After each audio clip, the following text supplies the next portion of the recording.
Assalamualaikum warahmatullahi wabarakatuh. Hai Sobat Mbak Tiwul, apa kabar semuanya? Semoga dalam keadaan sehat dan baik-baik saja serta dilancarkan segala urusannya hari ini ya. Terima kasih sudah mampir di video ini, tolong dibantu like dan subscribe-nya. Hari Senin tanggal 9 Juni 2025 pagi sekitar pukul 8, tampak dua orang pemuda turun dari sebuah taksi di depan ruangan IGD Rumah Sakit Dr. Karyadi Semarang. Dengan sedikit kerepotan, mereka menggendong seorang wanita yang sepertinya dalam kondisi tidak sadarkan diri. Petugas IGD pun dengan tanggap menyambut kedatangan pasiennya tersebut dan mempersilahkan mereka untuk membaringkan si pasien di atas kasur ruang IGD. Perawat jaga pun menanyakan keluhan si pasien yang dijawab oleh salah seorang yang mengantar bahwa teman wanita mereka sedang pingsan. Sang perawat mencatat keluhan tersebut kemudian meminta agar mereka menunggu giliran untuk diperiksa oleh dokter jaga yang sedang sibuk menangani pasien lain saat itu. Kedua pemuda tersebut kemudian tampak berjalan keluar meninggalkan ruang IGD. Tidak lama kemudian, dokter IGD memeriksa kondisi dari si pasien wanita tadi. Sungguh pemandangan yang cukup mengejutkan di pagi itu. Dokter mendapati bahwa si pasien wanita sudah dalam kondisi tidak bernyawa. Bukan saat di IGD, namun kemungkinan besar sudah beberapa jam sebelumnya.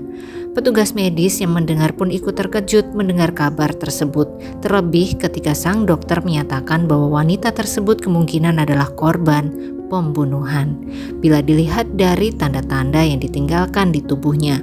Perawat yang menyambut pasien tersebut pun segera mencari dua pemuda yang mengantar ke arah ruang pendaftaran.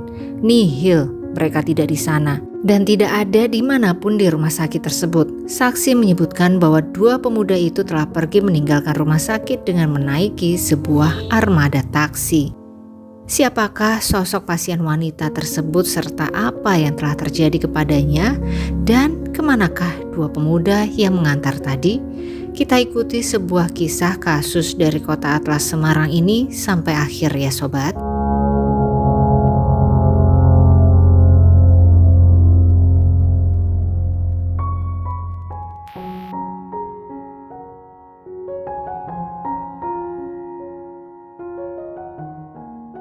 Demi dapur terus mengebul, setiap orang memiliki kisah perjuangannya masing-masing, apalagi dalam kondisi perekonomian negara yang sedang lesu ini. Ada yang bekerja dari pagi sampai pagi, ada yang memilih untuk kerja dari rumah, cukup gak cukup yang penting bisa kumpul terus dengan keluarga. Namun ada juga yang rela bekerja jauh dari rumah dan terpisah dari keluarganya demi bisa mendapatkan rezeki yang lebih. Dan salah satu yang rela untuk bekerja jauh dari rumah dan menjalani long distance marriage dengan sang suami adalah Dian Novitasari, atau kita sebut dengan nama Dian di sini ya sobat. Dian adalah seorang wanita kelahiran Liwa, Lampung Barat pada tanggal 25 November 95 atau berarti usianya saat ini adalah 29 tahun. Dia sudah menikah dan dikaruniai dua orang anak dengan sang suami. Sang suami berdarah Batak yang bernama Joko Hutagaul berusia 36 tahun. Joko dan Dian menempati sebuah rumah sederhana yang ada di Kampung Rawadas nomor 29 RT 2 RW 3 Kelurahan Pondokopi Kecamatan Durensawit, Jakarta. Dian dikenal sebagai sosok istri dan juga menantu yang baik. Di mata sang ibu mertua yaitu Ibu Borumanurung, Dian ini tidak pernah berselisih paham dengannya dan juga berhubungan baik dengan para iparnya. Mereka sekeluarga sangat menyayangi Dian dan mereka merasa senang dengan kehadiran Dian di tengah-tengah keluarga mereka.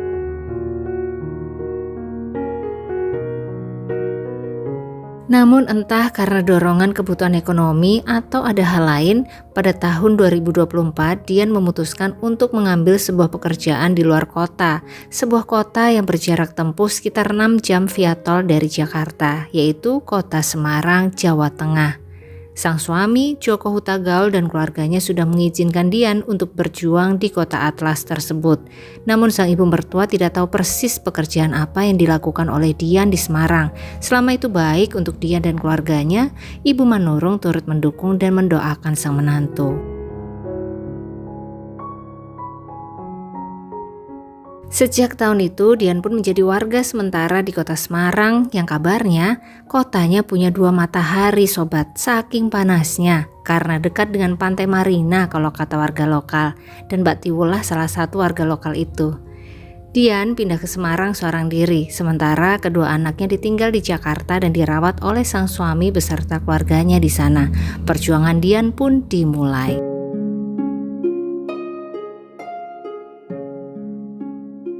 Sampai kemudian kurang lebih 1 tahun berjalan, pada hari Senin tanggal 9 Juni 2025 sekitar pukul 2 siang, Ibu Manurung mertua Dian menerima sebuah kabar dari Polres Metro Jakarta Timur. Kabar yang sangat mengejutkan dan menyedihkan sobat. Dian sang menantu dikabarkan telah tiada dan tubuhnya saat itu ada di Rumah Sakit Dr. Karyadi Semarang. Sang suami Joko Hutagaul sama sekali tidak menyangka akan ada kabar seperti ini. Dirinya tidak memiliki firasat apapun. Dengan hati yang sangat-sangat berduka, Joko Hutagaul pun segera berangkat ke Semarang menuju ke rumah sakit untuk menjemput tubuh tidak bernyawa sang istri tercinta.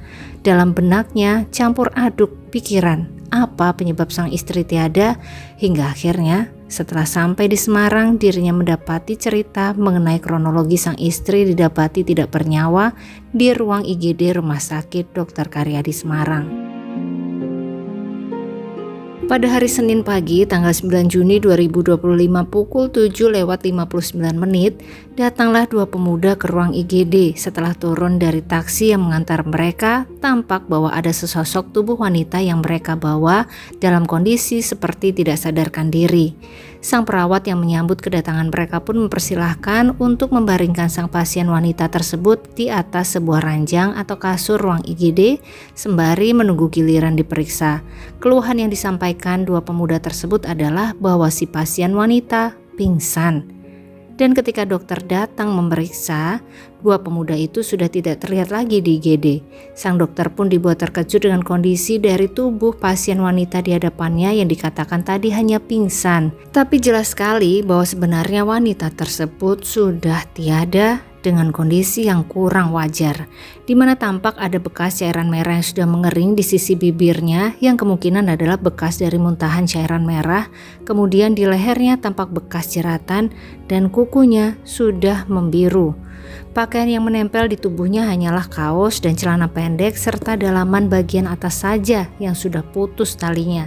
Dokter IGD saat itu langsung meminta kepada perawat tadi untuk mencari dua pemuda yang mengantar si pasien wanita, sembari dokter itu juga menghubungi tim Inafis Polrestabes Semarang karena tim medis curiga jika sang pasien adalah korban pembunuhan. Sang perawat yang tadi menyambut kehadiran pasien wanita dan dua pemuda pengantarnya segera menyusuri lorong ruang pendaftaran pasien sobat.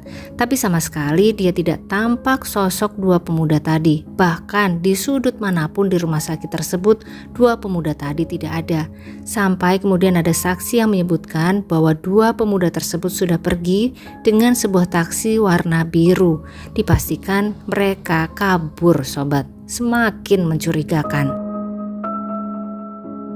Tim kepolisian yang sudah sampai ke rumah sakit itu pun segera melakukan koordinasi dengan pihak rumah sakit, mencatat kesaksian dari para tim medis yang menangani si pasien wanita, kemudian mencari informasi mengenai identitas pasien tersebut. Ketemulah nama dia Novitasari, warga Pondokopi, Jakarta. Setelahnya mereka merasa harus menemukan dua pemuda yang mengantar karena mereka adalah saksi kunci dari kasus hilangnya nyawa Dian ini. Setelah melakukan pengecekan ke perusahaan taksi biru yang dinaiki oleh dua pemuda tadi, mereka mendapatkan informasi bahwa taksi tersebut menjemput dua pemuda dan satu wanita pagi tadi dari sebuah hotel yang berlokasi di Jalan Imam Bonjol, Semarang. Dan tidak menunggu lebih lama lagi, tim penyelidik segera mendatangi hotel yang dimaksud oleh perusahaan taksi. Kemudian mereka segera mendapatkan nomor kamar yang dihuni oleh Dian. Tim kepolisian melakukan penyelidikan di kamar hotel tersebut, kemudian melihat rekaman CCTV pada hari itu dan juga sebelumnya, dan dengan sangat-sangat teliti, akhirnya mereka menemukan rekaman saat Dian sedang berjalan bersama seorang pria di hotel tersebut. Dengan kecanggihan teknologi yang dimiliki, tim kepolisian akhirnya berhasil mendapatkan informasi mengenai 3 pria yang terhubung dengan kasus pembunuhan Dian. Dua orang pemuda yang mengantar Dian ke rumah sakit pagi tadi akhirnya berhasil diamankan tidak lama setelahnya, di mana mereka masih berada di kota Semarang. Dan satu orang pria yang tertangkap kamera CCTV hotel berhasil diamankan pada tanggal 10 Juni sekitar pukul 1:30 dini hari di kawasan pergudangan Margomulyo Permai, Tandes, Surabaya, Jawa Timur. Nama pria yang diduga kuat sebagai pelaku penghabisan nyawa Dian adalah seorang sopir asal Kendal bernama Aditya Dwi Nugroho berusia 33 tahun sobat. Dari hasil pemeriksaan, dua orang yang mengantar Dian ke rumah sakit ternyata hanya bertindak sebatas saksi, tidak terkait apapun dengan kasus pembunuhan Dian. Sedangkan Aditya langsung mengaku bahwa memang benar dirinya lah yang menghabisi nyawa Dian Novitasari di sebuah kamar hotel. Kita masuk ke kronologi serta motif berdasar keterangan tersangka ya sobat.